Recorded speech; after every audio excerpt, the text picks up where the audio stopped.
महाराष्ट्राच्या राजकीय रंगमंचावर सध्या एक नाट्यमय घडामोड घडत आहे, जी संपूर्ण राज्याचं लक्ष वेधून घेत आहे.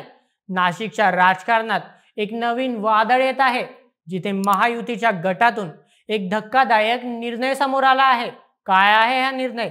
चला जाणून घेऊया या संपूर्ण प्रकरणाबद्दल आजच्या व्हिडिओमध्ये. नमस्कार, मी नील सोनार आणि तुम्ही पाहत आहात बोल एमएच.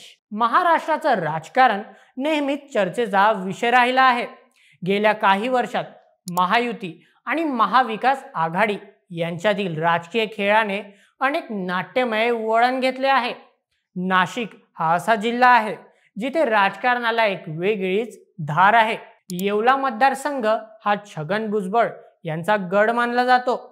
राष्ट्रवादी काँग्रेस पक्षाचे अजित पवार गट ज्येष्ठ नेते असलेले भुजबळ यांनी गेल्या अनेक वर्षांपासून या मतदारसंघात आपलं वर्चस्व राखलं आहे.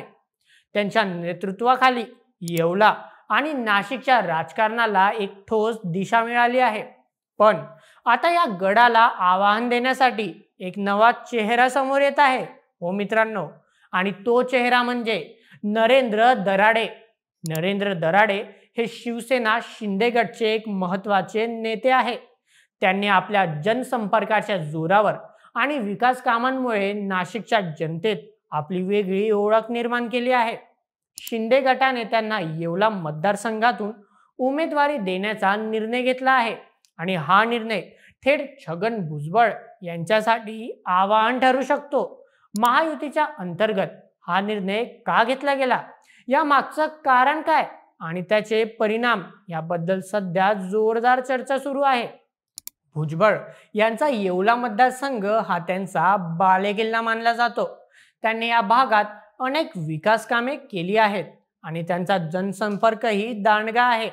पण नरेंद्र दराडे यांनी घेतलेला हा निर्णय भुजबळांसाठी मोठं आव्हान ठरू शकतो. नरेंद्र दराडे यांनी यापूर्वी नाशिकच्या राजकारणात आपली चांगली छाप पाडली होती. त्यांच्या कार्यशैलीमुळे आणि जनतेशी असलेल्या थेट संपर्कांमुळे त्यांना तरुण आणि ज्येष्ठ मतदारसंघात चांगलीच पकड आहे. शिंदे गटाने त्यांना पुढे करण्यामागे एक रणनीती आखली आहे असं मानलं जातंय. ही लढत केवळ दोन नेत्यांपुरती मर्यादित नाही, तर याचा परिणाम महायुतीच्या एकजुटीवर आणि भविष्यातील राजकीय समीकरणावर होऊ शकतो.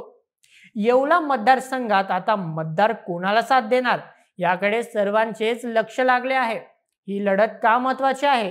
कारण येवला हा मतदारसंघ नाशिकच्या राजकारणाचा केंद्रबिंदू आहे. छगन भुजबळ यांच्यासारख्या दिग्गज नेत्याला आव्हान देणं हे कोणत्याही नवख्या नेत्यासाठी सोपं नाही. पण नरेंद्र दराडे यांनी हा धाडसी निर्णय घेतला आहे आणि त्यामागे शिंदे गटाची रणनीती आणि विश्वास आहे. ही निवडणूक महायुतीच्या अंतर्गत एकजुटीची कसोटी पाहणारी ठरू शकते. जर महायुतीच्या नेत्यांमध्येच अशी स्पर्धा निर्माण झाली तर त्याचा फायदा विरोधकांना होऊ शकतो, असंही काही राजकीय विश्लेषकांचं मत आहे. मित्रांनो, नाशिकच्या या राजकीय रणसंग्रामाकडे आता संपूर्ण महाराष्ट्राचं लक्ष लागलं आहे. नरेंद्र दराडे आणि छगन भुजबळ यांच्यातील ही लढत केवळ येवला मतदारसंघापुरती मर्यादित राहणार नाही, तर ती महायुतीच्या भविष्यावर आणि महाराष्ट्राच्या राजकारणावर मोठा परिणाम करू शकते. तुमचं काय मत या पूर्ण प्रकरणावर? नरेंद्र दराडे भुजबळांचा गड सर करू शकतील का, की भुजबळ आपलं वर्चस्व कायम ठेवतील? तुमचं मत आम्हाला कमेंटमध्ये नक्की कळवा आणि अशाच व्हिडिओंकरिता सबस्क्राईब करायला विसरू नका बोल एमएच या आपल्या यूट्यूब चॅनलला.